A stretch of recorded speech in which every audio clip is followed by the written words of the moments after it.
Bill and Invoice. When a customer eats at a full-service restaurant, they place an order for their food. Sometime later, the customer is given a bill, a document that lists the goods and services consumed with a total cost that they're expected to pay. The goods and services were delivered and payment is due immediately. Similarly, a telephone company provides telecommunications services and then issues a bill to the customer for payment. A bill is also called an invoice.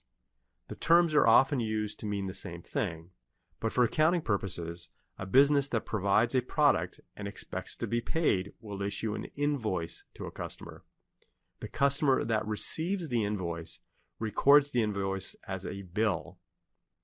So accounts receivable, the seller, records invoices. Accounts payable, the buyer, records bills. Another example to demonstrate the distinction between a bill and an invoice is with a restaurant. The customers who buy from the restaurant are issued bills by the restaurant.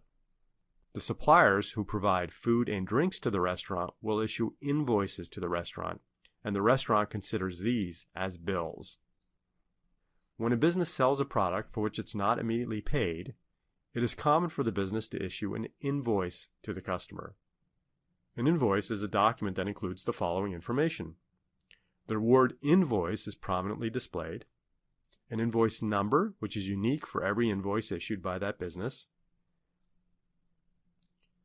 the name, address, and telephone number of the business issuing the invoice, the name and address of the customer, the date of the invoice, which is usually when the product was given or delivered to the customer, the name or description of the product sold, the quantity of product sold, the price of the product, including discounts, taxes, and fees, any payments already made by the customer, if any, and terms describing when the remaining payment is due.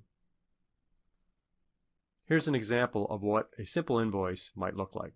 Notice the words invoice prominently displayed, bill to information that includes the customer information about the company issuing the invoice, possibly their logo and their address and contact information, the invoice number, the terms, the date, the due date, the item that was purchased, the quantity, the price, an amount if there's a quantity multiplied by the price, any taxes due, and the total amount due.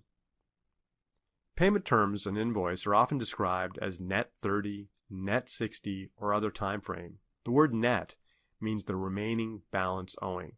30, 60, or other number means the number of the calendar days by which the full payment is due. BusinessXP is the fastest and most inspiring training ever invented for future business leaders and entrepreneurs. Discover game-based experiential learning at business-xp.com.